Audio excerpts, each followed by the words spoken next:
The sentence, start quote. This also implies that there is no inherent moral value in specific actions or overt displays, end quote, is a rejection of simple checklist morality. It argues that the true measure of ethical values lies not in the visible act, but in the internal thoughts of the person performing it, their character, their actions, and their reasons for acting. What if I don't agree? Let's argue about it. Or you gotta watch me argue with myself, but it doesn't fucking matter. Start quote. Some actions are inherently wrong, end quote. Murder and torture are intrinsically evil, regardless of intention or context. That's what the person's saying. If I kill a repeat child sex offender, is it an evil act? To snuff the life of another human being because of my own beliefs. Sure, their victims might not remember, or they won't die from it, so why is it a problem? Obviously, this person deserves death, right? So what about torture? Torture is inherently evil. Quote unquote. Evil means, quote unquote, morally wrong or immoral or wicked. It is bound by morality, which is a shaky concept within itself. If I were to torture the aforementioned child sex offender for information regarding whereabouts of a victim, would torture be a bad thing in this light? Well, hurting others is bad, right? If we were raised and told to accept violence as torture to be okay, we wouldn't question if it was bad. If we were raised to accept never hurting anyone and being charitable is good, we wouldn't ever think of harming someone else.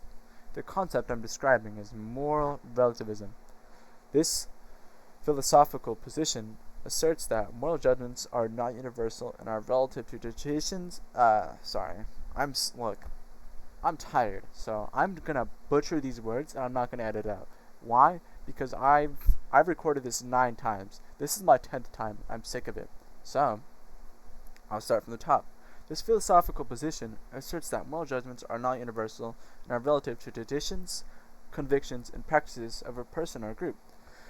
This is the opposite of moral absolutism, the belief that certain universal moral principles apply to all people regardless of their cultural background. Diving deeper into moral relativism, there is 2 key distinctions to be made. There's cultural relativism. It is more of a descriptive aspect, but it's an empirical observation that different cultures have different moral standards, like how funeral practices such as cremation versus ritual cannibalism differ a lot between societies. For the sake of an example, in Western societies, moral values would be individualism, equality, and religious freedom. So the inhabitants would uphold these values and treasure the idea of all the morals that have been instilled into them by their predecessors. For a society with the quote-unquote inverse or somewhat different ideals would contain radical pluralism, shame-based morality, strict empirical immediatism, duty-based hierarchy, and egalitarianism, and leveling through that would be medieval. Individuality and existential curiosity do not exist under these terms. By the time you are born, your fate is set in stone. Your life is a performative ritual about playing your role within your immediate assigned group perfectly. Reminds me of modern-day America. Fun fact. Give me a moment, I'm thinking. Never mind, it just escaped my head. Quote-unquote, outcomes matter.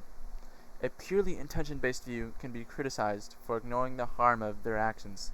If I had a wonderful intention but still caused damage, I would still be held morally accountable, right? I have a dilemma for this statement. I shoot a killer. This killer was a father of 3. The killer's kids now only have one parent that cannot sustain their child's life with the help of another parental figure. First question, am I to blame for the children their partner is struggling? And second, am I to be held accountable for ending another's life after condemning someone who has done the same thing? Well, firstly, I killed the killer simply because they took another life. In my opinion, that is bad. I'm simply caught in a chain of causality.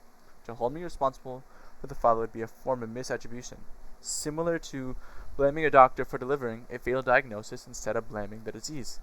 The consequence for the killer's family are a direct result of the killer's own choices, not mine. I didn't choose for the killer to have family, let alone be a provider for this family, but I did take a life. Am I to be held responsible for that? Let's define 2 terms. Murder, the unjustified, malicious, or immoral killing of an innocent person. Justified homicide, the killing of someone as a last resort to prevent them from causing grievous, imminent harm to others. Sure, I potentially stopped them from killing again, and maybe brought peace to the deceased person's family. Ignoring the ideas of justification and murder, I should be held accountable. But with classic ethical frameworks, no. Good intentions do not erase bad outcomes, and bad outcomes do not invalidate good intentions. The choice is up to you and your morals. Quote-unquote, overt, self-serving displays can have value. If a person, well, even if a public display is initially self-serving, it might inspire others to give or normalize a charitable behavior, creating a positive net effect. And for this, I have no argument. You win. It is completely true. I could donate to the homeless in hopes of looking charitable and coming off as empathetic. I post it all for to see. It's everywhere, and it's picked up as a norm to give to people in poverty. That's good. Initially, I just bit the fuck out of my tongue. I was writing a script about how morals are learned from culture, religion, and politics, but I got sidetracked and thought I'd talk about how arguing with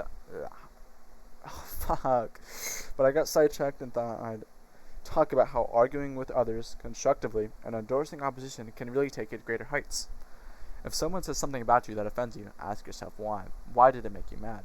If someone has different ideals than you, ask them why. Why am I different from you?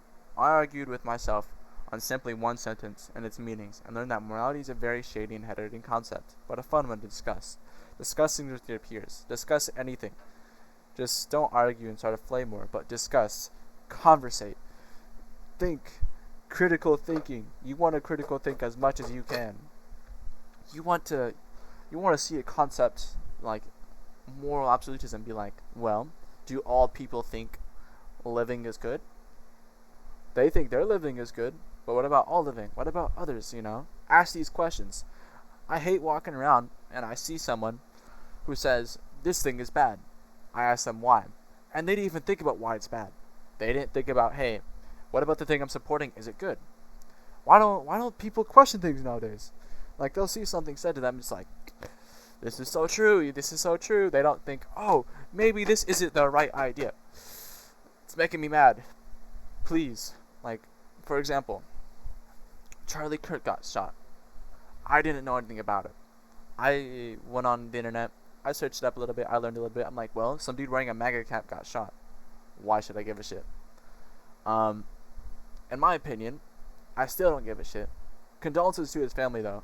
It must be sad, seeing your father get squad wiped in front of you, and now you only have to have one parent now. That's tragic. But the guy really did have it coming. End of story. Question things. Come to your own opinion. Argue that opinion. You want your life to be a melting pot of different views and beliefs, so whatever comes out has been tested, has been proven. Anything you say or believe should have grounds. You shouldn't believe in some... Actually, you should. To my argument, if some schizophrenic says something, you listen, because there's at least some value. I'm going to stop ranting before I get into something I shouldn't.